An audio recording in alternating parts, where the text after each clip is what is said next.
성도 여러분 안녕하십니까? 재림의 서곡, 재림의 나팔소리 20번째 시간을 맞이했습니다. 네, 그렇습니다. 근래에 우리 심상치 않은 여러 가지 일들이 우리 주변에서 일어나고 있습니다. 성도님들의 삶이나 이 세상의 사람들의 삶이 힘들어져 가고 있고, 세계 언론과 여론과 세계 모든 이목들이 한 가지 일에 집중되는 것 같은 삶이 어려워진다는 얘기죠. 그런 시절을 살아갑니다. 저는 오늘 시간에 지난 시간에 이어서 인플레이션과 관계되어 있는 말씀을 조금 더 드려야 합니다.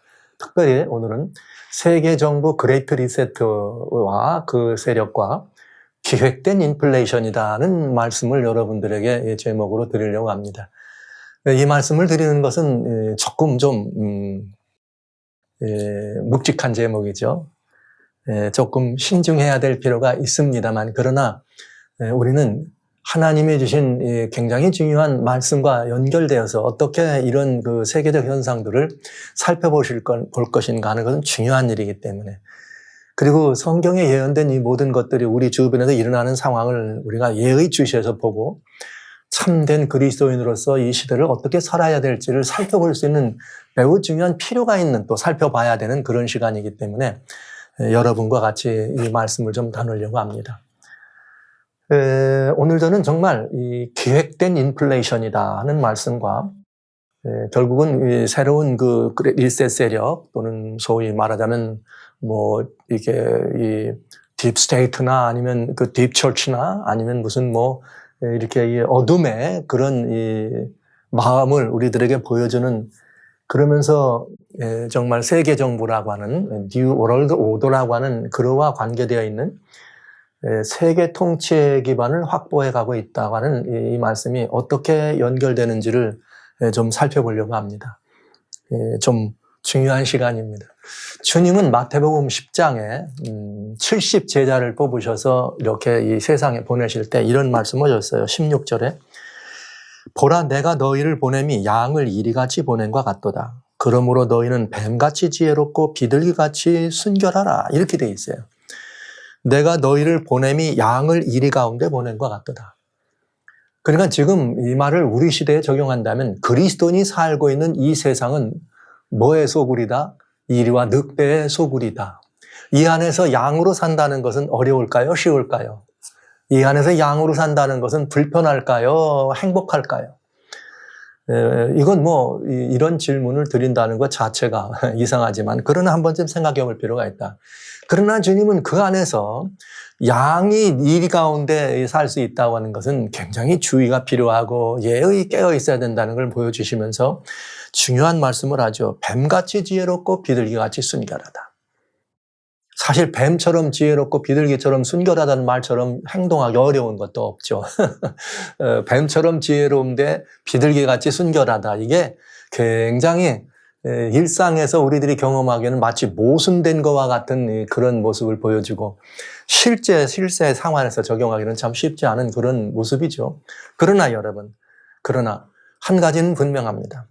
오늘 이 시대에 주님이 우리를 이 세상에 살게 하셨는데, 세상에 취하셨는데, 우리는 정말 양 같은 존재인가? 어디 안에 있는?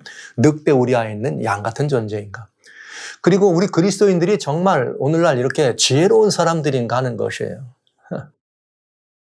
저는 굉장히 많이 이 부분에 대해서 염려가 됩니다. 우리는 늑대 가운데 있는 양인가 하는 이 문제도 역시 참된 그리스도인인가 하는 이런 문제니까 그렇지만, 이 안에 머물러 살아가는 우리들이 정말 지혜로운 사람들인가 하는 문제에 있어서 오늘날 같은 여론의 시대, SNS 시대, 그래서 그저 이게 눈에 들어오는 것이면 그것이 다 진실이고 사실인 것처럼 보여지는 그런 시대에 그리스도인들이 정말 지혜로운 사람들인가? 어쩌면 이 세상과 세속에 흘러 넘쳐가는 그런 세상의 흐름 속에 그냥 쓸려 내려가는, 그러면서도 쓸려 내려가는 것도 모르는 그런 정말 지혜롭지 않은 존재들은 아닌가, 이런 생각을 하게 됩니다.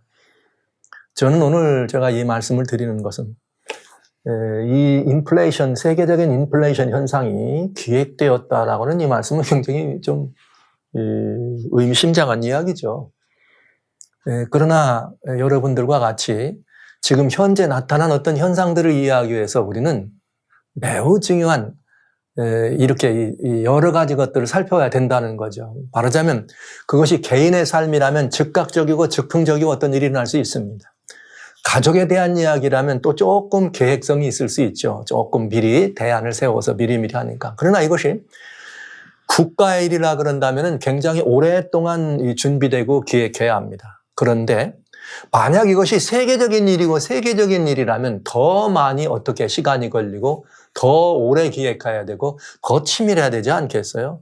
그렇기 때문에 나타난 현상을 이해하고 깨달으려면 우리는 그 비하인드 스토리 아니면 그거 지금까지 진행돼 내려온 과거의 일들을 살펴볼 필요가 있다는 것이에요. 그러나 요즘은 어떤 일인가 교회에서조차도 어떤 결론이고 결과만 듣기를 원하지 그런 과정을 설명하는 건 듣기 싫어해요. 시간이 걸린다는 핑계죠. 그러니까 지금 오늘 우리는 대단히 급한 시대를 살아갑니다. 원인도 필요 없고 과정도 필요 없고 결과만 보면 돼요. 그러니까 속는 거죠. 그러니까 지혜롭지 않은 그리스도인으로 살아갈 수밖에 없는 것입니다. 이제 저는 이 말씀을 미리 드리면서 오늘 이 제목을 여러분과 같이 살펴보면서 지금 우리가 얼마나 그리스도인들이 중요한 혼란의 와중 속에 들어있는지를 보려고 합니다. 여기에 이제 우리는 이제 벌써 꽤 오래된 일이 됐네요. 여기 911이라고 하는 2000년도가 이제 이 1900단위가 지나가고 2000년도가 시작되면서 2000년도가 시작되면서 벌써 지금으로부터도 이제 20년이 지난 그런 시간이 됐습니다만 인류 역사에는 여러 가지 다양한 이렇게 그 전환점들이 있어 왔죠. 뭐 예수님의 재림, 뭐 예수님의 초림, 아니면 그 안에 있는 어떤 중세 시대, 그 다음에 근세가 있고 현대가 있고 여러 이런 것들이 있는데 이 현대 마지막 이 시대에 인류 역사에서 마지막 이 시대에 굉장히 중요한 전환점이 있었다 하는 것은 어떤 것인가 영적으로 저는 지난번에 신성동맹이 있었다는 말씀을 드렸는데 911이라고 하는 마지막 시대의 역사적 전환점이 있었다는 사실을 저는 이렇게 성경을 통해서 살펴보게 됩니다.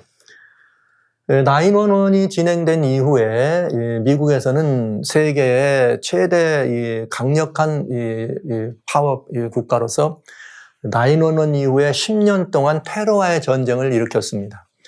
그래서 그 테러와의 전쟁을 일으켰을 때 그야말로 점점 미국 내에서도 여론이 좋지 않아서 미군이 철수하게 되겠죠.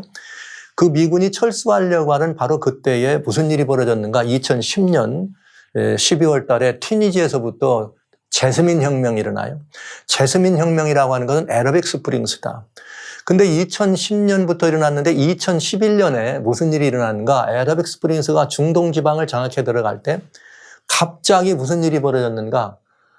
Occupied Wall Street라고 하는 운동이 세계 최고의 강한 나라, 잘 사는 나라 미국에서 시작합니다. 뉴욕 월가에서.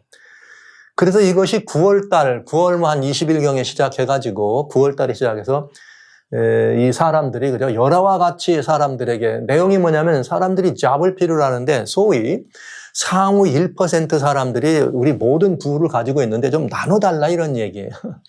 아랍의 봄 혁명은 뭐냐면은 가난한 사람들이 우리도 좀 먹을 것 좀 달라는 이야기였다면 이 Occupied Wall Street 운동은 잘 사는 나라, 자본주의가 완전히 성공한 것과 같은 그런 나라에서 모든 부를 1%가 갖지 말고 좀 나눠달라는 거예요. 우리 잡을 달라. 그래서 이 운동이 전개되는데 놀라운 일이 전개됐습니다. 인류 역사상 이런 일은 없었죠. 사람들은 이런 일은 관심이 없고 지난 일이니까 다 잊어버려요. 그러나 이건 굉장히 중요한 관심을 가져야 될 일이었다는 것이죠. 2011년 9월 중순에 시작한 Occupied Wall Street 운동이 불과 한 달 만에 전 세계를 이렇게 퍼뜨려 갔습니다. 이건 놀라운 일입니다. 역사상 이런 운동이란 있질 않죠. 한 달 만에 전 세계적인 현상. 이것도 그냥 누가 뭐 논문 발표하는 거 아니에요. 이 사람들이 그냥 막 엄청난 이 데모를 하는데, 그죠? 뭐 대학가의 학생들, 교수들 다 나왔죠. 뭐 어디 다 나와가지고 여기 보세요. 미국이죠. 잘 사는 나라. 캐나다, 미국. 잘 사는 나라예요. 여기. 웬만하면 다 자본주의가 성공한 나라들. 유럽. 예, 이렇게. 예. 대한민국도 예외는 아니에요. 일본, 뭐 호주. 네, 여기 뭐. 이런 데서 일어나. 그러면 여기다 반대로 아라빅 스프링스라는 건 여기 아프리카 북부나 소위 중동 지방에는 이슬람 세력에서만 일어난 운동이었습니다. 그러니까 같은 일에 뭐에 관한 거예요? 경제적인 문제였어요. 경제적인 문제. 그런데 이렇게 전 세계를 들끓었던 이 운동이 하루아침에 없어졌어요. 희한하지 않아요? 이렇게 빨리 전개된 것도 굉장히 놀라운 일이지만 이 운동이 하루아침에 없어졌다는 것도 놀라운 일입니다. 언제냐? 바로 2011년 10월 23일 이 베네딕토 16세 이 교황이 바티칸에서 미사를 집전합니다. 그러면서 이렇게 사람들에게 발표를 하는데 무슨 발표를 했느냐? 이런 발표를 했어요. 이 세상이 오늘날 이런 막 혼란의 와중간에 있는데 이거 안 된다. 세계의 경제, 이 재정, 경제 시스템을 radically 근본적으로 바꿔야 된다. 이게 그 23일 날 한 거고 바티칸 방송에서 그거를 월요일 날 발표해 준 거예요. 그러면서 그런데 세계의 경제 시스템을 바꿔야 되는데 그냥 바꾸는 게 아니라 그걸 바뀌기 위해서는 뭘 해야 되느냐? 글로벌 폴리티컬 어서리티, 즉 그런 모든 것들을 매니지하고 경제를 이런 모든 경제를 매니지하는 그러니까 관리하고 통제하고 조절하는 그런 것들을 할 수 있는 정치적 세계 정부죠. 세계 정부가 필요하다는 거예요. 와우. 네. 이렇게 발표를 했습니다. 이 발표가 나자마자 이건 뭐냐면은 이분이 발표한 내용을 스테이트 캐피탈리즘이라고 그래요. 그러니까 자본주의는 자본주의인데 국가가 어떻게 하는 거? 통제하는 자본주의. 그럼 이게 자본주의예요. 통제 경제를 하는 거예요. 여하튼 그런 자본주의, 순수한 자본주의로 말하자면 약간 기형적 자본주의가 되겠습니다. 이런 얘기를 하면서 이것이 2015년 70차 유엔 총회에서 나타난 유엔, 강한 나라, 강한 유엔, 좀 더 좋은 나라라고 하면서 이곳에서 발견된 2030 어젠다라고 하는 새로운 신세계 질서를 향한 그 어젠다에 굉장히 중요한 이슈가 된 거죠. 네. 그러면서 이것이 어떻게 전개됐는가? 2030 어젠다가 발표되면서 지구를 살려야 된다. 이대로는 안 된다는 이런 공론화 이런 것들을 이뤄가면서 세계의 나라들이 다 참여하면서 그 일을 해야 되겠다. 교황님이 말하니까 해야 된다. 이렇게 해왔는데 2015년에 발표하고 2020년 6월 달에 2019년부터 코로나라는 얘기가 나오더니 2020년에 코로나가 기승 부를 때 다보스 포럼에서 무슨 일이 벌어졌느냐? 다보스 포럼에서 이런 일이 벌어져요. 클라우스 슈밥이라고 하는 사람이 세계 경제 포럼이라고 하고 혹은 다보스 포럼이라고 하는 그곳에서 50차죠. 이게 다보스 포럼의 50주년 기념 행사인데 뭐라 했느냐. 코로나 팬데믹으로 인해서 우리가 어떤 것들을 이렇게 느껴졌냐면 이 모든 것들에 대해서 우리들의 세계의 모든 세계들을 리세트, 재설정해야 된다. 이런 얘기를 합니다. 그러면서 월드 이코노믹 포럼이라고 하는 세계 경제 포럼이라고 하는 이것을 중심으로 다양한 이야기가 모아져서 뭐가 나타나느냐. 그레이트 리세트라고 하는 것이 발표되죠. 그레이트 리세트라고 하는 말은 뭐냐면 이제 이게 2020년 6월 달에 다보스에서 있었던 일입니다. 지금이야말로 뭐 할 때다? 이제는 세계가 새롭게 조절돼야 될 때다 이거예요. 그러면서 전 세계를 push to reset the world. 이 세계를 어떻게 해라? 새롭게 조정할 수 있도록 그야말로 이제 밀어박혀라. 근데 그 새롭게 조정하는데 그 새롭게 조정하는 것의 거대한 내용이 뭐냐면 무조건 뭐에 대한 리세트냐면은 이렇게 됐어요. 우리는 여기에 이 전 세계에 대해서 코비드 19과 함께 이게 막 팬데믹이니까 이거를 잘 대처하지 않으면은 어떤 일이 벌어지느냐. 세계는 더 이대로 더 지속적으로 유지되기도 힘들고 더 불평등은 심화되고 더 이게 프로자일 깨지기가 쉽다. 이런 망가지기 쉽다. 이제는 세계는 망가져 간다. 그러니까 이렇게 되지 않으려면 뭘 반드시 해야 되느냐. 우리는 경제와 사회 구조의 총체적 새로운 기초를 세워야 한다. 이렇게 얘기를 했습니다. 그러니까 경제적인 문제에 대해서 특별히 새롭게 완전히 리셋해야 된다. 이런 말을 한 거예요. 그러니까 그레이트 리세트라고 하는 말의 이 배경을 살펴보면 어떤 것들이 그 배경에 중요한 배경이 되는가 하면은 그레이트 리셋에는 이 세 가지 매우 중요한 이 요소가 이게 나눠지면 있는데 그 중요한 건 뭐냐면 첫째는 경제적인 거예요. 뭐 세금 관계 무슨 뭐 이렇게 뭐 규제하고 뭐 이렇게 하면서 이 재정 문제에 관하죠. 두 번째 더 서드 그레이트 리셋의 두 번째도 뭐냐? 역시 마찬가지로 전 세계가 어떤 거예요? 재정 문제, 경제적인 문제를 매우 중요하게 다뤄야 된다. 그리고 세 번째 가서 뭐 하는 문제냐 하면 뭐 4차 산업혁명 얘기가 나오고 무슨 뭐 코비드 19에 대한 대책이 나오고 여기 뭐 이 사람들이 뭐 이 세계의 유니버시티 무슨 뭐 우주가 안에 무슨 변화가 나오고 무슨 뭐 메타버스 이런 얘기 나오는 그런 것들은 뭐냐? 결국은 이런 것들을 총체적으로 말한다면 세계를 완전히 다 재설정을 해야 되는데 이렇게 재설정하는 이런 모든 것들의 중심축은 사실은 뭐냐? 무슨 뭐 코비드 19을 뭐 대처를 하느니 클라이밋 체인지에 대한 뭐 기후 변화니 뭐 이런 세계적인 위기가 있는데 이 모든 것들을 밖으로 내어놓고 진짜 중요한 건 뭐냐면 경제적인 거예요. 세계는 총체적으로 재설정돼야 되는데 뭐냐면 우리가 가지고 있는 지금 현재 이 모든 이것들을 경제할 때 아주 중요한 건 뭐냐면 경제적인 것. 그러면 그레이트 리세트가 얘기하는 경제적인 재설정의 목표, 가장 중요한 목표는 뭐냐? 그건 뭐냐면 그레이트 리세트라고 하는 이것이 세력이 얘기하고 있는 그레이트 리세트의 제일 중요한 재설정의 정말 중요한 파트는 그것은 무엇인가 하면은 이거예요. 이게 그레이트 리셋에서 이거를 발의하고 공식적으로 처음 발의할 때 영국의 찰스 황태자, 그 다음에 이 클라우스 슈밥이라고 하는 다보스 포럼, 이분들이 이 얘기를 하면서 사실 말하면 경제 구조를 바꾸라 이거예요. 경제 구조. 그런데 그 내용은 뭐냐?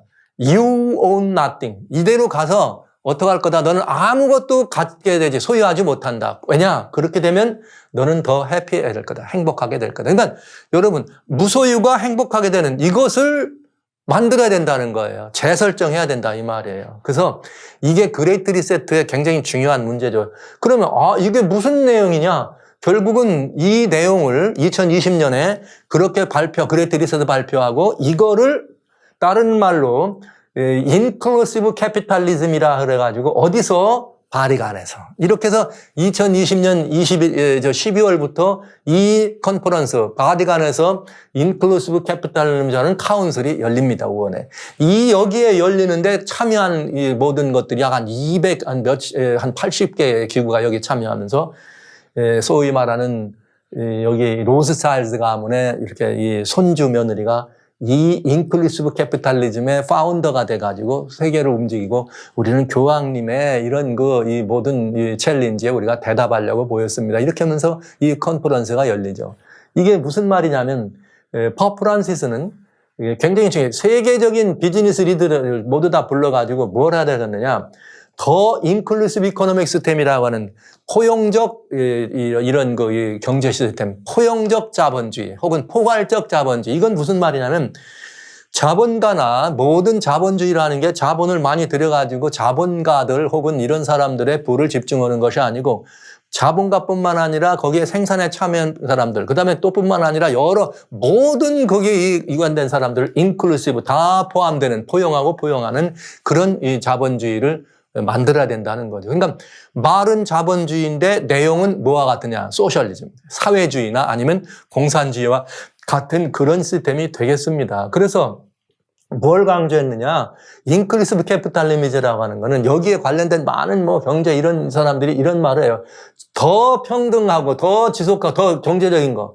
그러니까 뭐냐면 더 평등하고 더 이렇게 유지할 만하고 서스테이너블하고 지속할 만하고 더 신뢰할 만한 경제 구조다. 왜냐? 여기는 그냥 가장 부자인 사람이나 이 세상에서 가장 가난한 사람이나 모두가 다 함께 참여해. 그러니까 평등이라는 말을 한 거죠, 더. 이것이 인클루시브 캐피탈리즘이라는 것입니다. 결국 이건 뭐냐? 결국은 우리는 올 브라더즈, 세계인은 다 이렇게 하나의 형제다고 하는 아시시의 프란치스코 이 수도사 있죠. 그분의 가르침을 받아서 실천하겠다고 하는 마음으로 교황의 이름까지도 프란시스라고 바꾼 지금 이 교황이 라우다도시라고 하는, 그래서 이렇게 우리의 이 커먼홈, 우리 지구촌을 잘 돌볼 수 있는 이런 이 가르침을 담은 이 글의 내용과 핵심 이슈가 바로 거기에 있다는 거죠. 그럼 이건 뭘 말하느냐? 이건 뭘 말하느냐? 결국은 이 모든 이 세계 경제가 통제되고 이게 사회주의 시스템 같이 이렇게 재분배나 아니면 이런 모든 것들이 세계가 고루고루 그러려면 뭐가 없어져야 돼? 국경도 없어야 돼. 그런 장벽들도 다 철폐하는 운동이 일어나게 된 거죠. 자, 그래서 그것의 핵심이 결국은 뭐와 같다? 이름은 바꿨지만은 처음에는 스테이트 캐피탈리즘이라고 하다가 이번엔 인클루시브 캐피탈리즘이라고 하는 이런 표현으로 바뀌니까 이름은 바뀌었지만 결국은 이건 통제 경제고 사회주의 경제고 공산주의와 같은 거다 해서 트럼프 지난 45대 트럼프 미국 대통령이 대통령 선거에서 낙선되면서 다시 한번 그런 자기를 지지하던 사람들한테는 50개 줄 랠리를 하죠. 그러면서 떠나기 전까지 그거 한 일은 뭐냐면 미국은 이렇게 커뮤니즘, 공산주의를 받아들일 수 없습니다.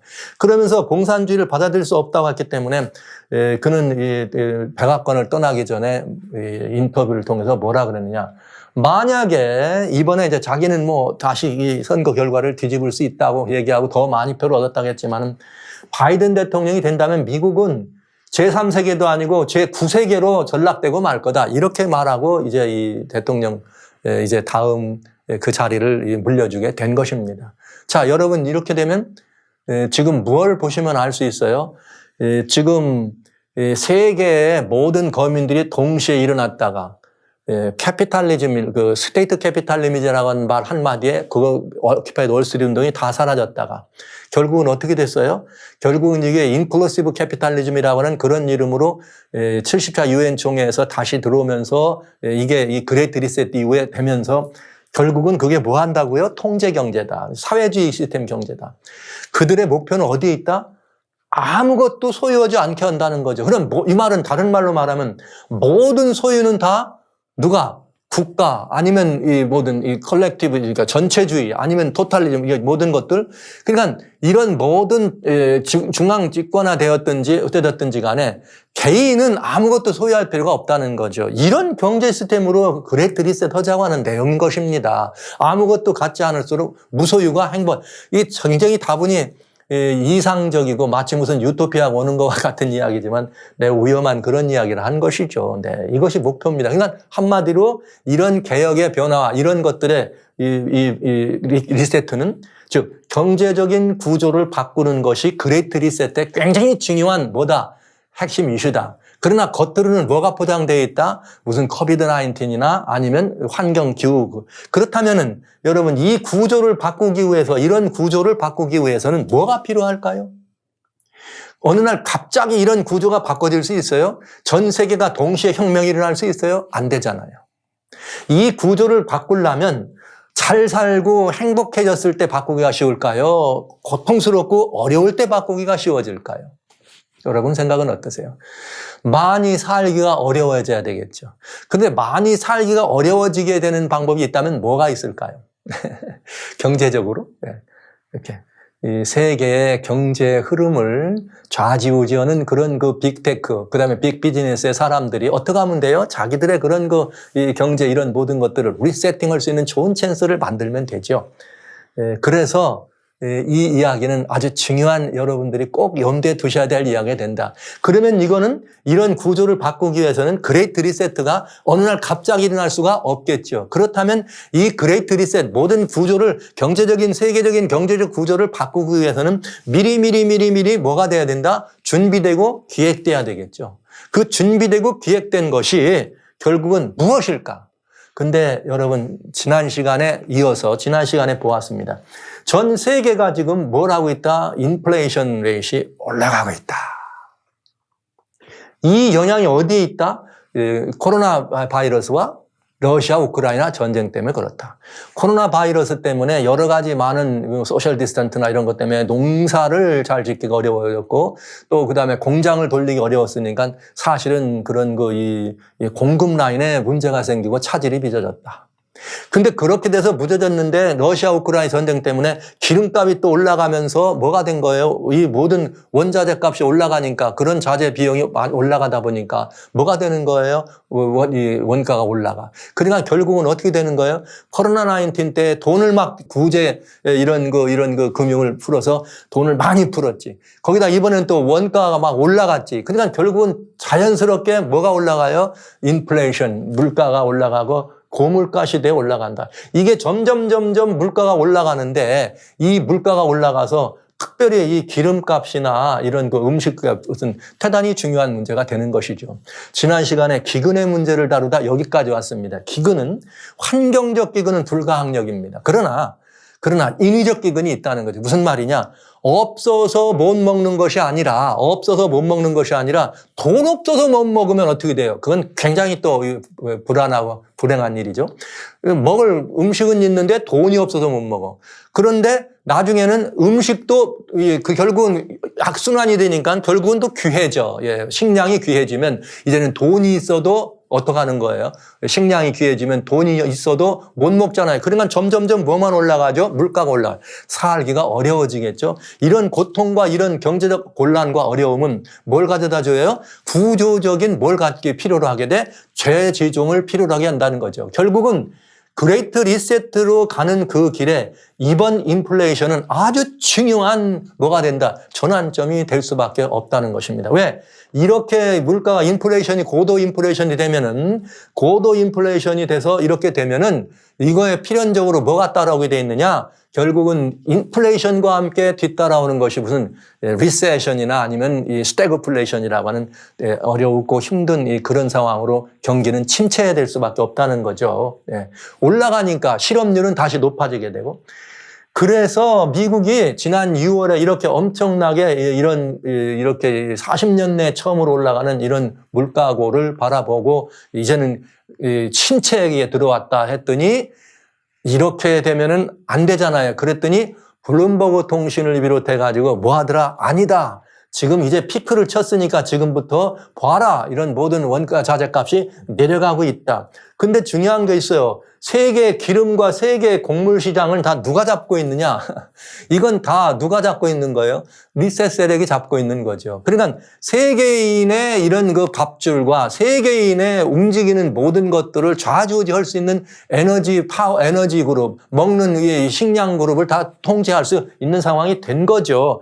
그렇게 얘기하면서 무슨 일이 벌어졌느냐? 이제 이 미국 내에 이번에 다시 지난 7월 28일 바이든 정부에서 이 인플레이션을 잡을 수 있는 감소할 수 있는 감소법을 통과시키고 거기에 재정을 또 투자하게 됩니다. 그런데 실제 미국은 뭐에 들어왔다? 리세션에 들어왔다. 경기 침체에 들어왔다. 그러면서 경기 침체 지표가 나왔는데 GDP 기준으로 국민 총생산량 기준으로 지난 두 회기 1, 4분기, 2, 4분기 동안에 이게 네게티브란 말은 이 포인트가 0% 이하로 마이너스 이렇게 성장을 가져왔다. 그런데 리세션이란 말은 경기 침체란 말은 뭘 말하느냐? 미국의 경제 지수가 그렇게 마이너스로 내려왔으니까 오피셜하게 미국은 리세션이 됐다는 거를 우리가 지표로 알 수가 있는 것이죠. 근데 왜 그게 지표가 알 수 있냐? 리세션이라는 것은 이렇게 분기상 두 분기가 만약에 이렇게 마이너스 포인트로 내려가면 그때부터는 리세션이라고 표현을 한다 그래요. 근데 대개 리세션이라는 것은 경기가 순환되는 과정이고 뭐 길어봐야 1년 정도밖에 안 된다 그러죠. 그러면 1년이면 힘들 것 같지 않은데 어쨌든 그런 상황이 들어왔습니다. 그랬는데 28일 날 이렇게 인플레이션을 감소하는 법령을 이 대통령이 발표하게 됩니다. 이렇게 대통령이 발표하면서 뭘 발표했느냐? 그 내용이 뭔가 하면은 이렇게 이 사람들이 다 지금 리세션, 경기 침체가 되고 있다고 말하는데 우리가 GDP 그것만 보고는 두 번 이렇게 떨어져 있기 때문에 침체라고 말하는데 그렇지만 거기에 많은 전문가들이 말하기는 그 정도 가지고는 이렇게 경기 침체라고 볼 수 없다. 우리는 지금 경기 침체가 되고 있지 않다. 이렇게 말을 한 것이죠. GDP로 말하자면 경기 침체 현상이 있든지, 왜냐하면 이 마이너스 포인트 내려갔은 간에 파월 의장이나 전문가들은 이 재무 담당 전문가들은 경기 침체가 아니다라고 말한다 이런 말이에요. 그러면서 실제 재무장관이었던 이렇게 앨런 재무장관이죠. 여기에 무슨 말을 했느냐면 이런 말을 했습니다.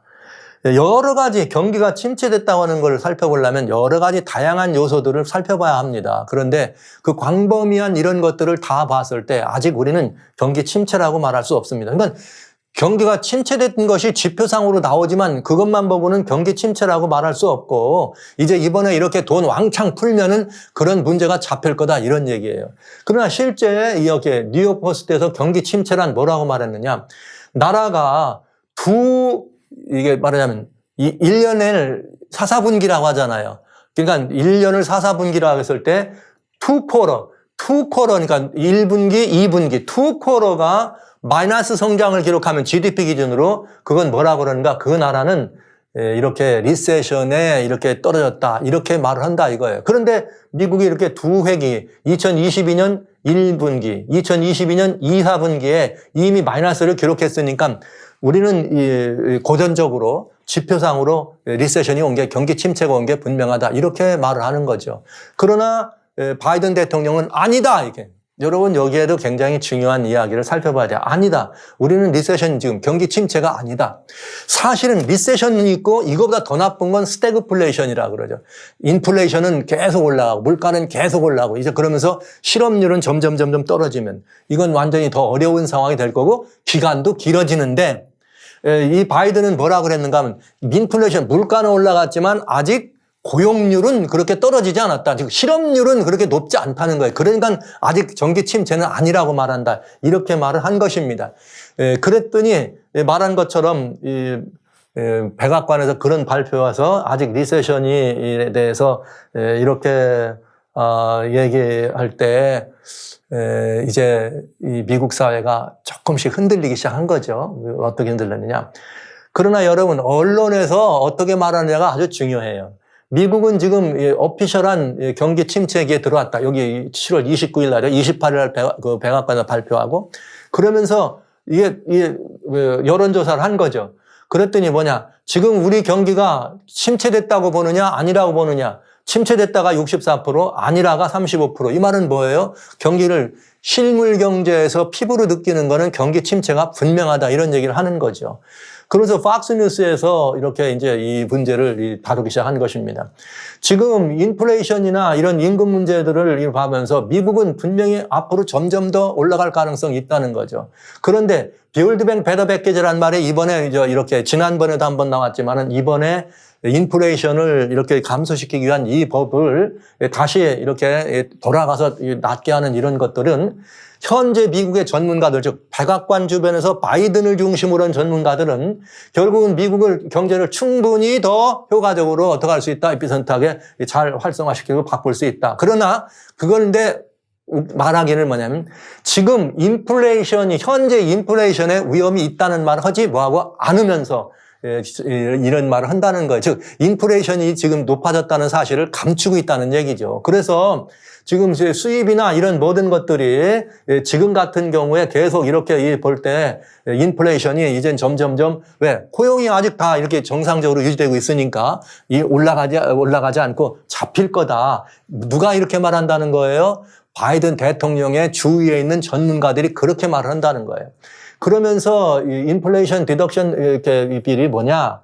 여기에 나와 있는 것처럼 이번에 이제 요게 우리로 말하자면 굉장히 큰 돈이죠. 3,690억이에요. 3,690억 달러죠.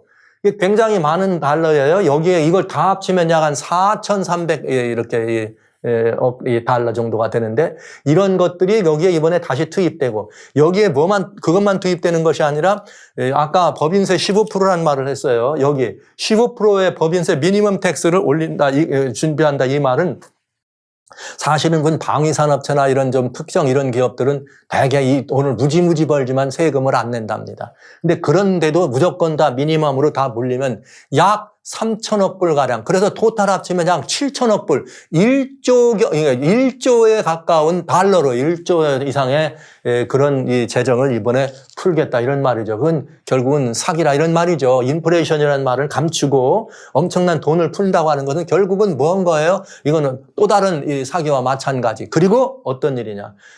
더 그린 퍼세이드라고 하는 말은 무슨 말이냐면은 그런 일을 하면서 클라이밋 체인지, 환경 문제를 앞에다 내세워 놓고 뒤에서 그런 일을 한다 이거예요. 그러니까 요거는 앞에다가 뭐 태양열, 뭐 에너지니, 뭐 풍력이니 요런 걸 내세우면서 결국은 이렇게 이 돈을 다 그렇게 들어가는 것들은 인플레이션이라고 하는 것을 완전히 감추고 경기 침체라고 하는 것을 감추는 이런 것들을 하면서 결국은 환경 문제를 앞장 세워서 되었다 이거죠. 그러니까 앞에는 마스크는 환경 문제고 뒤는 그렇다 안 그렇다 안 그렇다. 즉 이건 무슨 말이에요? 거짓말이라 이거예요. 이게 민주당은 지금 말이죠. 이 인플레이션에 대한 거짓말을 퍼뜨리고 있다. 미국 전체는 지금 뭐가 되고 있는데 경기 침체가 되는데 경기 침체가 아니라고 말한다는 거죠. 자, 그러면 우리 꼭 생각해 볼 게 있어요, 여기서. 여기 터커라는 사람도 그랬어요. 이 자넷 옐런이 지금 재무부장이었던 자넷 옐런은 뭐라고 말했냐. 지금 경기가 이렇게 어려운데 경기 침체에 대해서 뭔 얘기를 해야 되는데 그런 얘기는 안 하고 뭐라 그러느냐. 결국은 환경 문제, 우리의 이런 이렇게 이 환경에 디카보나이즈, 즉 탄소 줄이는 탄소 주기를 거기에 굉장히 더 많은 이렇게 우리가 노력을 하고 더 많은 에너지를 재정을 투입해야 된다 얘기를 한다 이 말이죠. 그러니까 결국 이 말의 핵심 요소는 뭐냐면 미국 사회가 고도 인플레이션이 되고 있고 경기는 실제는 침체기에 들어왔는데 정부는 침체가 아니라고 하면서 거기다 대고 돈을 더 어마어마하게 푼다 이 말이에요. 그건 거짓말이고 이렇게 되면은 어떤 일이 오느냐 매우 위험한 일이 온다 이거죠. 이제부터가 중요합니다. 이 배우가 결국은 이렇게 되는 거는 그렇게 왔는데도 아니라고 말하고 나라가 아니라고 말하고 법을 내리는 거는 뭐라는 거예요. 굉장히 중요한 의미가 여러분 여기에 포함되어 있는 걸 알 수 있죠. 자, 여기에 이제 이 팍스 뉴스의 뉴스를 이렇게 같이 나눠주고 함께 참여하는 이분이 지금 이번에 나와 있던 이 리덕션에서 인플레이션을 줄인다고 한 이 법은 사실상 뭐냐? 프로클라이메이트. 결국은 뭐냐면 기후 문제에 대해서 더 많은 비용을 들이겠다는 거와 마찬가지라 이런 소리를 얘기하는 거예요. 그런데 이 커들러라고 하는 이 사람이 뭐라고 말했냐? 지금 이번에 내린 법을 이야기하면서 조지 오웰, 이 말은 무슨 말이냐면 1984년 동물농장을 지은 조지 오웰 있죠. 그 사람이 지금 이번 내린 법을 보면은 아주 프라우드하게, 왜 그러겠어요? 작가가 프라우드하게 느낄 때는 어떤 거예요? 자기가 예견하고 자기가 예측했던 것들이 이루어지고 있다는 말을 하는 거죠. 그는 그렇게 말했습니다. 실제로 이번에 미국에서 내린 이런 상황, 이렇게 경기가 침체기가 지표상으로 너무나 분명한데도 아니라고 말하면서 거기다 인플레이션 이걸 이렇게 감소는 그런 법을 놓고 어마어마한 재정을 쏟아붓는데 그건 마치 뭐와 마찬가지냐. 조지 오웰이 이 경기 침체와 싸웠던 Battle of the Recession이라는 말은 경기 침체화를 어떻게 극복한가에 대해서 조지 오웰이 말했던 그거를 지금 어떻게 한다는 거예요. 이렇게 함께 가고 있다. 이런 표현을 한 거예요. 그러면서 뉴욕에서는 바로 무슨 말이 나왔느냐. 조지 오웰의 리볼루션이다. 이런 표현을 썼습니다. 조지 오웰은 누구냐면은 빈곤을 개탄하면서 특권층을 더욱 혐오하지만 가난해서 힘들어하면서 그럼에도 불구하고 특권층 있는 사람 더 많은 것들을 가져갔거든요. 그걸 보고 그걸 혐오하게 만들어가지고 하지 못하도록. 그런데 반부패. 그래서 조지 오웰이 쓴 글이 부패한 정치가들에 대한 이야기를 하면서 소위 그러면서 이런 이 공산주의 사회 이거를 이렇게 시니컬하게 얘기했던 것이 동물농장이고 그다음에 또 1984라고 하는 거는 소수의 특권 이런 계층이 민중들을 완전히 노예로 삼아가지고 완전히 이렇게 컨트롤하고 언론을 장악하고 모든 것들을 장악해서 컨트롤하는 빅브라더 통제사회로 가는 두 가지를 경고했죠. 그래서 이 두 가지가 나왔는데 즉 이번에 나온 거는 바로 여기로 가는 거와 똑같은 그런 일을 했다 이 말이에요. 그런데 조지 오웰은 그렇게 사회가 가도록 하라고 한 것이 아니라 그런 사회를 갈 것을 사실은 경고한 것입니다. 그래서 조지 오웰이 만약에 지금 있었다면은 바이든 대통령의 인플레이션 리덕션 액트 이번에 만들어진 인플레이션 감소법을 어떻게 할 거다? 조지 오웰 같았으면 이건 아니라고 했을 거다. 그러면서 그 조지 오웰의 얘기를 하는 것입니다. 여기에 나오는 거예요. 4,330억 불에 여기에 또 도움 들었죠. 3,000억 불, 3,000억 달러. 그래서 토탈 7,390억 불 정도를 이번에 쓰러져 줍는 거는 인플레이션을 감소하는 그런 내용의 법이 아니고 사실은 고약한 스태그플레이셔너리 말라이자 고약한 스태그플레이션의 법이와 마찬가지다. 이렇게 얘기를 합니다. 이건 뭘 말한다고요? 이미 지금 말한 것처럼 당신은 이제 더 아무것도 안 갖는 것이 더 어떻게 되는 것? 해피한 것. 즉 사람이 개인의 소유가 없어지면 누가 소유하는 거예요? 모든 부를 중앙 통제 시스템이 통제하겠죠. 그러면 누구예요? 그레이트 리셋. 그레이트 리셋이라고 하는 이 굉장히 중요한 이 세력이 결국은 이를 주장하는 이 세력인 것을 우리는 알면서 지금까지 있어왔던 이런 인플레이션, 그러면서 이것을 덮으면서 인플레이션인데도 불구하고 아니라, 그리고 그다음에 이렇게 경기가 이렇게 침체됐는데도 또 아니라 그러면서 여기에 더 많은 걸 투자하는 거는 결국은 어떻게 된다? 민중들은 더 완전히 떨어지고 더 가난하게 돼서 아무것도 갖지 못하게 된다. 그러면 이제 뭐가 된다고요? 지난 시간에 잠깐 말씀드렸습니다만 통제사회가 되면 뭐 할 거라고요? 배급사회가 될 수밖에 없다. 그래서 이 그레이트 리세트라고 하는 말은 결국은 뭘 말했느냐? 이게 아주 계속 이거 나오는 거예요. 뭐냐면 너는 아무것도 갖지 않을 거다. 왜냐하면 그렇게 되면 너는 행복할 거다. 그거를 오웰리안 그레이트 리셋이다 이렇게 얘기했습니다. 그러니까 말하자면 조지 오웰이 말한 동물농장과 1984년이라는 책을 1945년과 1949년에 나온 두 개를 합치면은 거기에 들어있는 뭐가 되느냐? 오웰리안 여기 이 레볼루션이라는 말은 조지 오웰의 바로 그 이야기입니다. 그게 바로 그레이트 리셋인데, 그레이트 리셋이란 뭘 말한다? 아무것도 개인은 가질 필요가 없다는 거예요. 그냥 주는 것만 먹으라 이런 얘기죠. 그래서 지금 이 문제는 아주 중요한 건데 그게 뭐냐? 웰컴 투 2030. 언제 거예요? 이거는 70차 유엔총에서 나오는 그런 슬로건이죠. 그런데 그것을 이렇게 실제 적용하는 과정에 있는 내용이 뭐라고요? 그레이트 리셋이다. 실행 원칙이. 그런데 그게 나는 아무것도 가진 게 없다. 나는 또 무엇도 내 개인 사생활도 없다. 난 개인의 삶도 없다. 그러나 이 모든 것들은 never been better. 이보다 좋을 수는 없다. 이게. 그러니까 아무것도 소유한 것도 없고 나의 개인 프라이버시도 그 통제니까 그다음에 내 개인적인 삶이 사생활이 없으면 그럼 이게 무슨 사회예요? 내가 개인이 가진 게 없고 자기의 프라이버시도 없고 자기가 이렇게 자기 삶도 없는 사회, 무슨 사회? 공산주의 사회죠. 이렇게 되면은 어떻게 된다? Never been better. 이보다 더 좋을 수는 없다. 이게. 최고의 가치다. 이거를 이루자고 하는 게 언제라고요? 웰컴 투 2030. 자, 이걸로 가고 있는 세력이, 이걸 가고 있는 실행하고 있는 이들이 누구라? 그레이트 리셋 세력이라 이걸 지금 얘기하고 있는 거죠. 자, 타임즈에서 하신 것입니다. 처음부터 나온 거지만 이건 2023년이면 내년 일을 얘기하고 있는 거죠. 자, 그레이트 리셋에 대해서 얘기합니다. 타임은 뭐라고 말하냐면 우리는 그레이트 리셋의 뭐라 파트너다 얘기했어요. 그러니까 여러분 타임즈는 그레이트 리셋 세력의 파트너라고 경공연하게 얘기했어요. 근데 이 사람들이 얘기하는 게 뭐냐? 결국은 2030으로 가는 이 목표인데 그레이트 리셋인데 결국은 뭐냐면은 어떻게 세계 경제를 우리가 리셋할 거냐 이게 그들의 핵심 이슈라는 거죠. 그랬더니 결과가 뭐예요? 2014년이라 내년을 중심으로 봤을 때 코로나 끝난다 예를 들면 그런데 뭘 다 없어지길 바라는 게 기름이죠. 여기 보면은 뭐 이게 배연을 방출하는 화석연료 쓰는 거, 그 다음에 다양한 무슨 플라스틱이나 이런 모든 것들, 코로나 바이러스, 질병들 이런 것들은 지금 이제 없어지고 사라지고 자, 백신으로 모든 질병 문제를 어떻게 딱 끝장내. 그럼 이제 백신을 통제하면 되는 거고, 이 환경 문제는 풍력, 여기 에너지도 뭐예요? 태양열. 근데 여기 자동차가 없어. 자전거네. 그러니까 자동차 사던 사람들이 자전거를 타면 더 행복해질까요? 그럴 수도 있겠죠. 부탄 같은 나라는 이렇게 제일 행복한 나라라니까요. 가진 것이 없어서 행복한 나라라니까.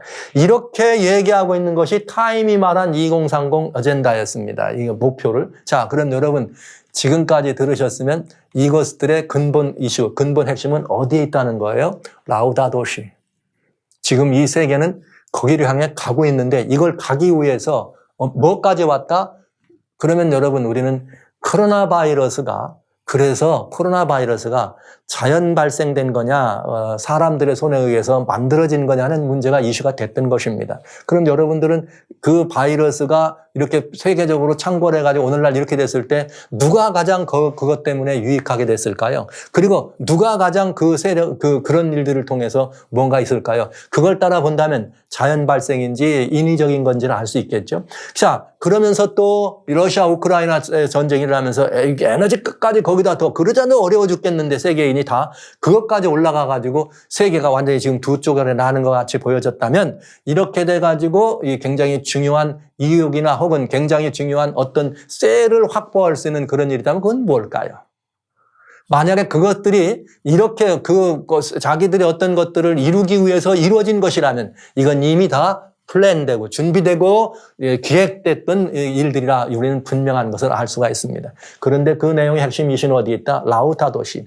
우리의 커먼홈, 우리의 지구촌을 잘 돌볼 수 있는 이 가르침이 이 안에 있는데 이 안에 있는 인클루시브 캐피탈리즘이라고 하는 그러면서 그 모든 경제적인 문제. 근데 이것의 표면은 어디 있어요? 실제는 그런 게 들어있지만은 뭐가 있어요? 균등사회, 평등사회, 뭐 더 평화로운 사회 그러면서 무소유가 행복한 사회. 그런데 이것들 또 뭐라는 거예요? 클라이밋 체인지. 이 환경, 망가지는 환경을 어떻게 하면 막을 수 있는가.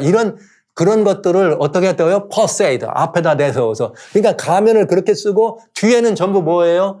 그레이트 리셋은 결국은 경제 유통 구조. 그걸 가지고 뭐라는 거예요? 사람들을 움직일 수 있는 매우 중요한 게 되죠. 이것의 미국적 표현이 무엇이다? 그린 뉴 딜 정책이었다. 그린 뉴 딜 정책은 바로 누가 내세우느냐? 오케지오 코르테즈라고 하는 아주 젊은 민주당 의원이었습니다. 그가 2019년도에 뭐라고 말했느냐?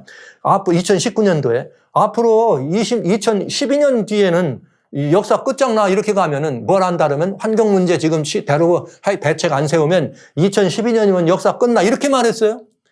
그러니까 2019년에 이 12년 뒤라고 말하는 2030을 말하는 거잖아요.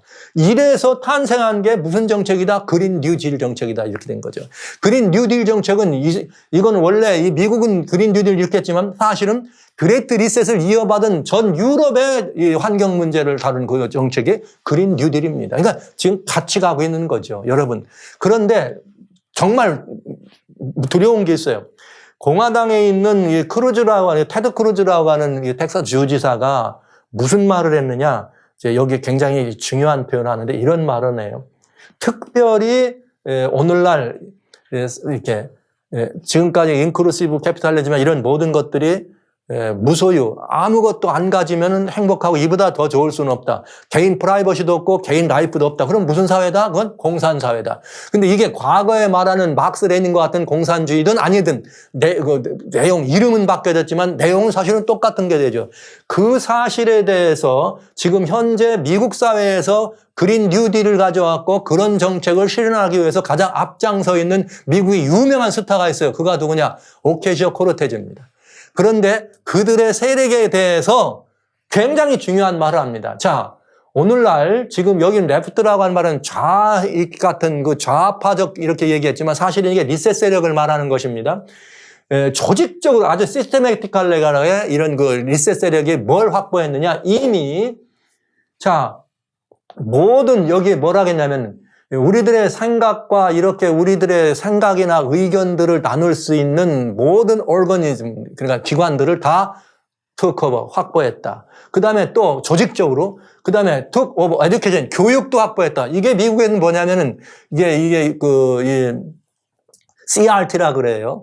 크리티컬 레이셔 티어리라고 하는 건데 그건 완전히 공산주의 교육이에요. 한국의 전교조와 똑같은 교육입니다. 그러니까 여기 벌써 미국 사회에 그런 그레이트 리셋 세력이 다 어떻게 했다? 교육을 다 장악했다. 그 사람들은 교육을 장악했는데 K-12라는 말은 유치원부터 시작해서 12학년 초등학교를 다 말하는 거예요. 그 교육은 완전히 이렇게 유니폼을 거의 다 리셋 세력으로 옷 입혀줬다 이거예요. 딱 돼 있다. 그런 것뿐만 아니다. 그 다음에 여기 12학년이니까 고등교육이다. K2 초등학교부터 시작해서 고등학교, 유치원부터 K2 12학년이면 고등학교. 그런가 하면 컬리지와 유니버시티도 투커버했다. 지금 대학가에서 가장 인기 좋은 마치 팝스타와 같이 인기 좋은 게 오카지오 코르테즈예요. 대통령 나올 거예요, 그 사람이. 이제 34살도 안 됐죠, 지금. 그런데 지금 32살. 그런데 또 뭐냐? 그들은 뭘 가지나? 저널리즘, 모든 언론 장악했죠. 그들은 또 뭘 되냐? 엔터테인먼트, 연예계죠. 모든 연예 활동을 할 수 있는 연예계 장악했죠. 그 다음에 테이크오버, 할리우드 영화 모든 거 장악했죠. 자, 이렇게 해서 이 모든 것들을 장악했다 이거예요. 그런데 중요한 거는 이런 모든 것들을 장악했는데 만약에 이 사람이 그래서 이 중에 빨리 해결하기 위해서는 어떻게 했느냐? 그 중에 내가 만약에 한 가지만 돌려받으라 한다면 나는 다른 것보다 먼저 엔터테인먼트, 즉 연예계나 방송 뭐 이런 것들 하는 이런 연예계들을 먼저 해보고 싶다. 왜냐? 그게 뭐냐면 바로 영화나 TV, 스포츠 같은 이런 데를 장악해가지고 완전히 사상적으로 물들이고 완전히 그들을 먹어갔다 이 말이에요. 그래서 빨리 그것이라도 이게 돌이켜야지만 이 문제에 대한 답이 된다 이렇게 말하는 거죠. 자, 이게 무슨 뭐 좌파다 이런 말이 아니에요. 이건 공산주의인데 그레이트 리셋 세력이 가지고 있는 그 경제적 구조에 관한 얘기가 바로 그것입니다. 자, 이렇게 되면 이제 문제가 되죠. 이게 빅테크 센서십, 뭐 지난번에 말씀드린 것처럼 이게 검열. 그래서 이번에 일론 머스크가 트위터를 산다 그랬더니 결국은 어떻게 해요? 반대하고 못 사게 그냥 막고 교황청까지 데려다가 뭐 이러니까 어떻게 한 거예요? 결국은 그냥 내려놨죠. 자, 이런 상황까지 갔습니다. 어떻게 하라는 거냐? 이런 상황까지 가가지고 이 모든 이렇게 이 잘못된 이런 것들을 가지고 다 퍼지게 하는데 완전히 끝장냈다. 그러니 이젠 어떻게 하란 말이에요? shut up, 닥치고 순종하고 do what you are told. 너 우리가 말하는 대로만 살아가. 이 얘기예요. 그러니까 언론이나 이런 모든 것들을 연예계, TV 이런 데서 다 장악해가지고 어떻게 된다는 거예요? 그들을 통해서 이렇게 이상과 사상들을 잘 이렇게 꼴지어 나가면 그리고 또 이 정부를 통해서 중앙 통제화된 이 그린 정부를 통해서 이렇게 그러면 전부 그렇게 가는 거죠. 모두가 다 그렇게 가는 거예요. 닥치고 들으란 말이야. 또 우리가 말하는 대로 실천을 한 말이야. 이런 사회로 지금 간다는 거죠. 그런데 그게 어느 사회로 갔다? 조지 오웰의 동물농장이나 1984년 같은 시대로 지금 들어가는데 완전히 돈 많이 쏟아부으면 되게 돼 있는 거죠. 어디부터? 이 나라 미국부터. 여러분, 굉장히 위험한 일입니다. 그래서 지금 미국 내에서도 이 문제에 대해서 사람들이 야 이거 안 되겠다 해가지고 리셋 세력, 지금은 좌익이라고 말했지만 좌파 정부라고 그랬지만 사회주의화되어 있는 정부라고 말했지만 민주당이 이렇게 주지사가 되거나 민주당이 득세한 주를 떠나서 어디로 가느냐? 공화당 득세한 데로 간다 이게. 공화당 득세로 간다. 그러면서 이런 아젠다가 있습니다. 그래서 개인도 그쪽으로 가는데 왜 텍사스로 가냐? 근데 왜 텍사스가 좋냐 했더니 말해. 진짜 말하기를 뭐냐면 프리덤, 자유롭고 이렇게 인컴 텍스가 없고 이런 곳으로 이사하는 과정이 있다. 그래서 여러분 대표적인 사례가 일론 머스크와 같은 캘리포니아에 있던 베이 에어리아라는 말은 샌프란시스코에 있는 연안을 말하는데 거기에 있던 이 일론 머스크도 결국은 어디로 이사 갑니까? 텍사스로 이 거대한 기가 이 팩토리를 가지고 텍사스로 이사 갑니다. 미국 사회가 이런 이 사람들에 많이 생겼습니다. 야, 이 사회 정말 불안하다. 이렇게 가면 안 되겠다 해가지고 누가 돌아오길 바라느냐? 트럼프가 돌아오기를 지금 돌아오는 사람들이 많습니다. 그래서 트럼프가 돌아오길 바라고 2022년 중간 선거죠. 이번에서 굉장히 뭔가 좀 더 많은 이 트럼프의 지금 세력이 막 올라가고 있어요. 왜 그런가? 나라가 이런 모습을 보면서 안 되겠다 각성을 한 거죠. 그래서 우리가 돌아올 거다. 더 크고 더 센 나라 돌아온다. 그러면서 트럼프가 최근에 7월 달에 26일 날 청년들이 중심이 돼가지고 아메리카 세이브, 미국을 살리자 그래가지고 미국의 젊은이들이 중심이 되어 있는 이 보수적 이렇게 이런 그 모임에서 자기가 직접 워싱턴으로 돌아올 거라고 하는 말을 공식적으로 그동안은 뭐 여러저러 이런 말을 했지만은 실제는 CBS 방송에 나옵니다만 트럼프가 워싱턴 다시 오겠다는 말을 공식적으로 처음 얘기합니다. 떠난 다음에 자 이렇게 돼서 트럼프가 돌아오기를 기대합니다. 그러면 이제 우리는 생각해 봐야 되죠. 이렇게 해서 트럼프 대통령이 돌아오면 어떤 일이 벌어질까? 힐러리 클린턴은 이렇게 말했습니다. 만약 2024년에 트럼프가 온다면 민주주의는 끝날 거다. 자, 그럼 이상하죠? 지금까지 민주주의란 이름을 썼습니다. 자유와 평등이란 이름을 썼습니다. 근데 자유와 평등이란 이름을 썼는데 그런 사람들이 지금 이 데모크라시라고 하는 이거 말한 이 사람들이 민주당이에요. 근데 민주당이 지금 뭐라고 있어요? 동물농장이나 조지 오웰의 1984년 같은 그런 시스템으로 나라를 만들어가기 위해서 그린 뉴딜 정책을 좀 쓰고 있다 이 말이에요. 그럼 그게 민주주의가 될까요? 그러니까 이거 민중이 어떻게 한 거예요? 섞고 있는 거죠. 그러면 이제 트럼프 대통령이 돌아오면 어떻게 된다는 거예요? 이 민주주의는 없어진다는 거. 그럼 트럼프는 어떻게 할까요? 여러분. 그러니까 여러분 우리가 똑같이 지금 아주 많이 속고 있는 거죠.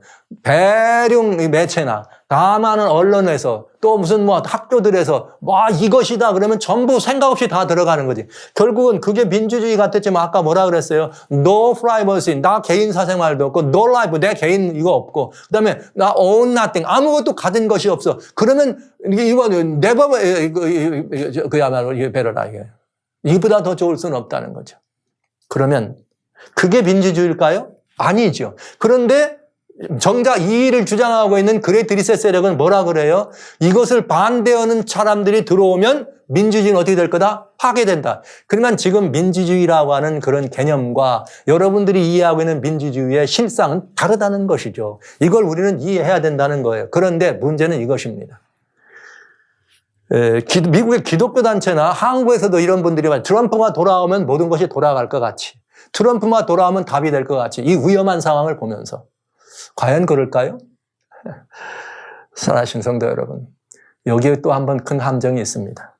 지금 분명히 이번 행정부가 진행하고 있는 이 일은 그야말로 매우 더 빨리 그레이트 리셋이 모든 것들을 그레이트 리셋 하려고 하는, 경제뿐만 아니라 밥상뿐만 아니라 모든 것들을 리셋 하려고 하는 그 운동이 완전히 이제 이 경제적인 주권만 잡게 되면 완벽하게 자리 잡는 거죠. 완벽하게.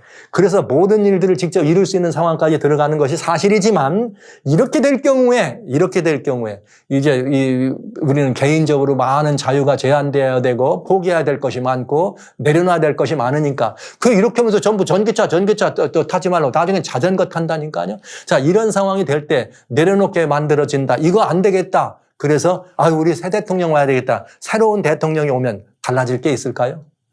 그러면 특별히 개인이 없어지면 하나님이 없어지는 거예요. 프라이버시가 없어지니까, 내 라이프가 없어지니까.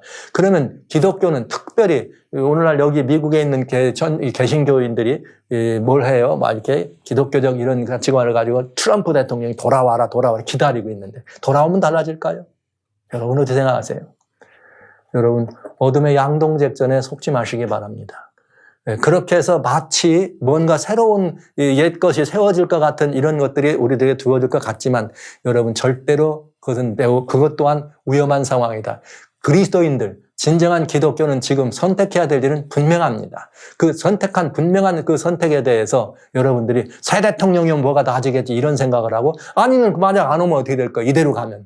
여러분 이건 어둠이 지금 완전히 하나님이 이 모든 상황을 지켜보고 계시지만 어둠이 주권해서 마지막 역사를 흘러가는 이 문제에 대해서 우리는 예의조시해서 봐야 된다는 거죠. 왜 그런가? 자, 저는 그 기근 문제를 여러분과 같이 얘기했어요.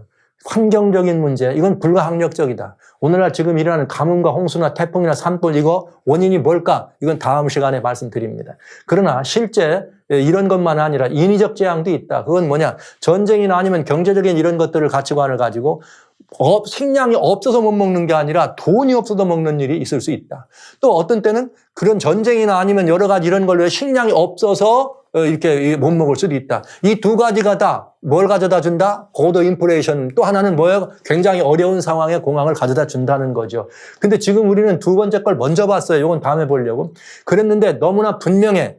이런 일들이 만약에 사람들이 그것들을 그렇게 만들었다면, 이렇게 되는 일을 가져왔다면 그거에 대해서 하나님은 절대로 가만히 있지 않으시죠? 그래서 하나님의 해초리가 있는데 하나님의 해초리는 칼과 기근과 사나운 짐승과 온역이었다. 이미 온역 내렸죠. 전쟁을 말하죠. 기근, 이게 하나님의 회초리로 내려진다. 이건 무엇 때문에 온다고요? 환경적 재앙을 통해서는 결과를 말하는 것이고 실제는 이것이 오는 이유는 여기 에스겔 14장에 이미 이 말을 하시기 전에 왜 이런 재앙이 오는지를 말씀해 주셨어요. 왜 이런 게 오느냐? 이유는 이거예요.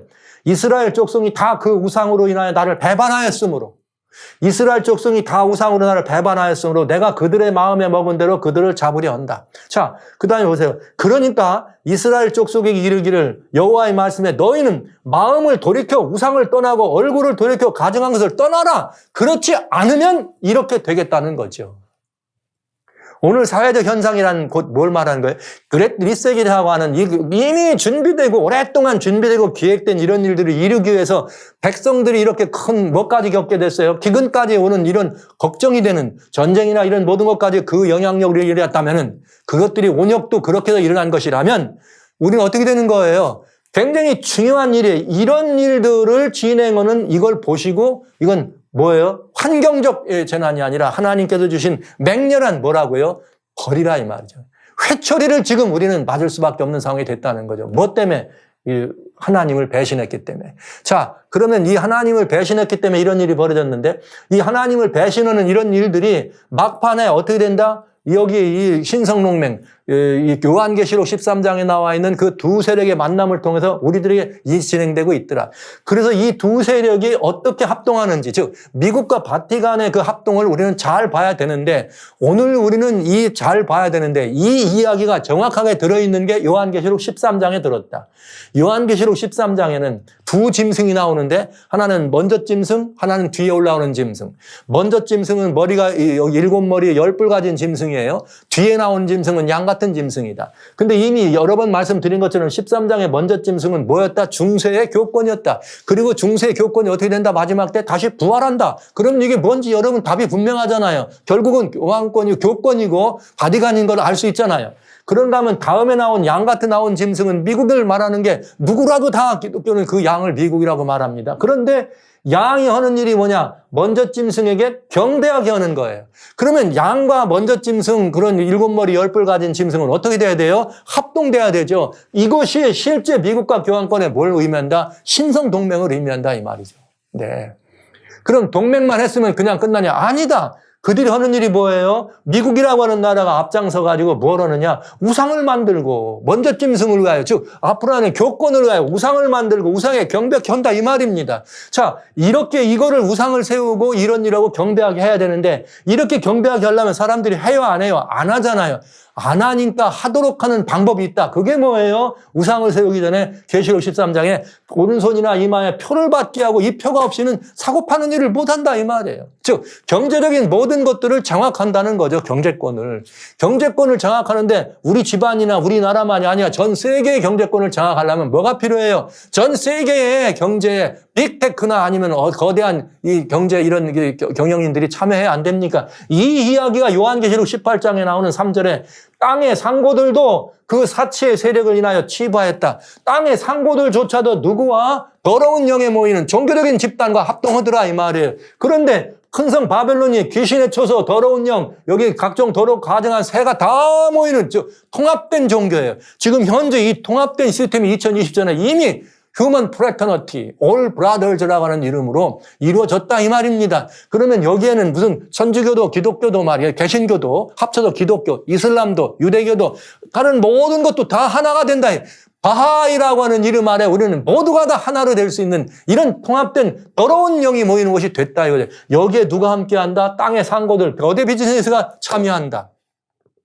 이 일이 지금 어떻게 됐다고요? 인클루시브 되어 있다 이 말이죠. 모든 이렇게 다 수족같이 움직이는 경영인들에게 다 이렇게 해서 그런 합동된 이것으로 2020년 12월부터는 이 일이 이루어지고 있다. 그리고 구체적으로 진행되고 있고 이미 2020년부터 진행됐던 여러 가지 코비드나 우러 전쟁이나 이런 모든 것들에서 제일 앞장서 있는 미국이 거대한 하이 인플레이션이 올라가고 리세트가 완전히 지금 침체가 되는 것이 지표로 나타나지만 정부는 아니라 그리고 백성들은 뭐예요?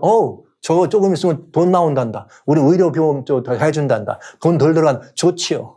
결국은 이렇게 되면은 우리는 어떻게 되는 거예요? 결국은 어떻게 되는 거예요? 결국 깨달음이 없어서 바보같이 되든지 아니면 결국은 그걸 먹다 보면 뭐가 되는 거예요? 우리는 자연스럽게 노예가 되는 거죠. 우리는 아무것도 소유가 안 되고 아무것도 프라이버시도 없고 아무것도 없는 사람들. 그래서 하나님을 경배할 수도 없는 이런 상황에 떨어질 것이 너무나 불에 보듯 뻔한 그 시기가 우리 눈앞에 이루어지고 있다는 거예요. 세계적 경제인들과 합동돼서 결국은 뭐가 나올 거예요? 짐승의 표를 강요하는 절대 기회를 누가 확보했는가? 그레트 리셋 세력은 확보했다. 그리고 이제는 뭐만 남았느냐? 세우게 되고 우상을 세우고 거기에 경배하게 한다. 아멘. 이 짐승의 표를 가지고 활용하면 다 되지 않아요. 살아신 성도 여러분. 저는 오늘 이 시간에 여러분들에게 드릴 수밖에 없는 이야기를 드립니다. 이 말씀을 여러분들이 한 번 말고 한 번만 더 다시 경청하셔서 충분히 이해하셔서 이 지금 현재 일어나고 있는 일들이 어느 날 갑자기 일어난 일이 아니고 이미 준비되고 기획된 일이라는 사실만 기억해 주시기 바랍니다.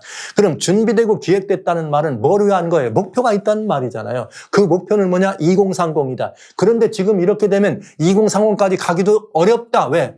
그렇게 살 수 없어요. 이렇게 되면은요. 여러분, 원래 가난해가지고 하루 두 끼 먹던 사람은 지금 두 끼 먹으라고 해도 괜찮아. 아무 문제가 없어. 그러나 세 끼를 배두드리고 먹던 사람이 한 끼 줄이라 어려운 거예요.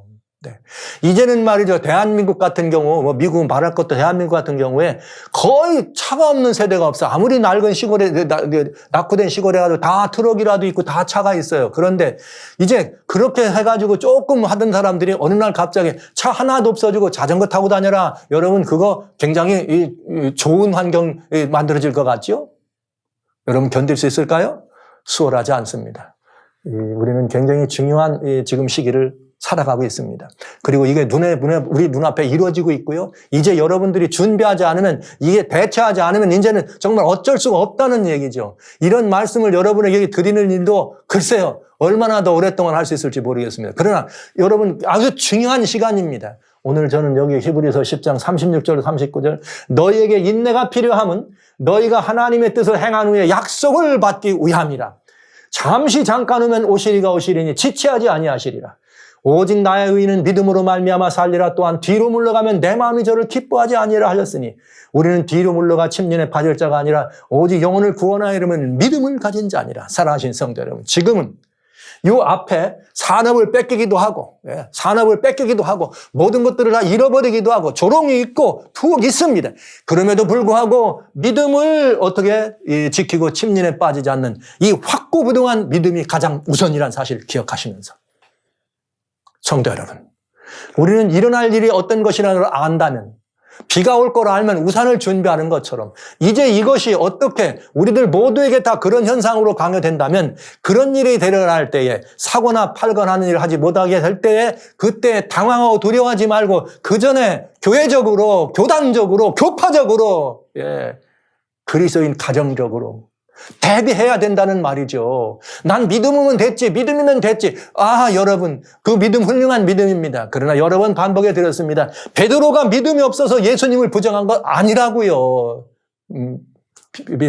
가야바의 법정에서 베드로가 우리보다 믿음이 없어가지고 나 저 예수님 몰라요 한 거 아니라고요. 여러분. 지금 저는 여러분들에게 정말 진심으로 호소합니다. 준비하시기 바랍니다. 개인적으로 성도들끼리, 교회적으로, 교단적으로, 교파적으로 다 부자들이잖아요. 빨리 준비하시기 바랍니다. 이런 일이 우리가 올 때 잠시 잠깐 오면 오시리가 오시니 지체하지 아니하리라. 할렐루야, 주님 오십니다. 그러나 그때 여러분, 우리의 믿음이 침당치 않고 끝까지 지키기 위해서 할 일은 준비하시는 일입니다. 알았다면 준비하셔야 합니다. 이미 오늘 제가 여러분들에게 지금 세계적인 현상, 인플레이션이 올라가고 곧 경기가 침체돼서 살기가 어려워진다. 리세션이라고 하는 건 주기가 있는 거기 때문에 1년. 그러나 만약 이것이 인플레이션이 더 올라가고 이제 실업률이 떨어지면 스태그플레이션은 이제는 굉장히 오래되고 더 어려운 상황이 진행될 것입니다. 그렇게 되면 뭐가 나온다고요? 경제적인 에코노믹 리세트가 된다고요. 그렇게 되면 여러분 굉장히 어려워질 것이 눈에 불보듯 뻔합니다. 어제 오늘 얘기가 아니고 이미 오래전부터 준비하고 기획된 일이라는 사실을 기억해 주시기 바랍니다. 전 세계가 여기에 따라 움직이고 있는데 오직 기독교 그리스도인만 이 사실을 모르고 그냥 남들 얘기하는 대로 흘러다니고 이렇게 흘러다니고 저렇게 흘러다녀서 정말 우리는 주님께서 말한 것처럼 하나님의 뜻을 행한 후에 약속을 받기 위함이란 하나님의 뜻을 행하는 이 일에 우리들이 잘못하면 정신을 다른 데다 파느라고 놓칠 수 있다. 살아가시는 성도 여러분, 호소드립니다. 지금 우리는 매우 중요하고 어미한 시대에 살고 있습니다. 삶이 고단합니다. 개개인의 성도들의 삶도 고단합니다. 이제 이런 현상 속에서 우리 모두가 함께 더불어 살아가는 삶 속에서 우리라고 고단하지 않을 수 없습니다. 그러나 여러분, 조금만 더 생각한다면 조금만 더 일찍 미리 생각한다면 이제 이런 것들이 결국은 어디로 집중된다? 여러분 아시는 바대로 이렇게 이 소위 말하는 사회주의나 공산주의 사기에는 누가 안 계세요? 하나님이 계실 수 없습니다. 이런 통제사회는 하나님이 계실 수가 없습니다. 왜? No privacy, 개인의 프라이버시가 없다는 말. No life, 개인적인 라이프가 없대잖아요. 분명히 이 리셋셀에게 얘기를 하잖아요. 그렇게 된다고. 그러면 이미 공공연하게 포방된 그런 삶을 살고 이제 있다면 거짓 영이죠. 통합된 그런 말하자면 종교, 통합 종교, 세계를 신앙 없을 수는 없으니까 세계를 하나로 묶는 통합 종교가 탄생돼서 이대로의 가르침들이 이 라오타토 시의 가르침이 실행된다면 여러분 빼나갈 수 없는, 빠질 수 없는 매우 위험한 지경에 빠진다는 사실을 말씀드릴 수밖에 없습니다. 성도 여러분, 다시 강조드립니다. 이런 상황이 있을 때 여러분 우리의 마음 가운데 우리는 뒤로 물러가 침륜에 빠질 자가 아니요 영혼을 구원하며 이런 믿음을 가진 자니라. 어떤 현상이 있든지 어떤 일이 벌어지니 두려워하지 마시기 바랍니다.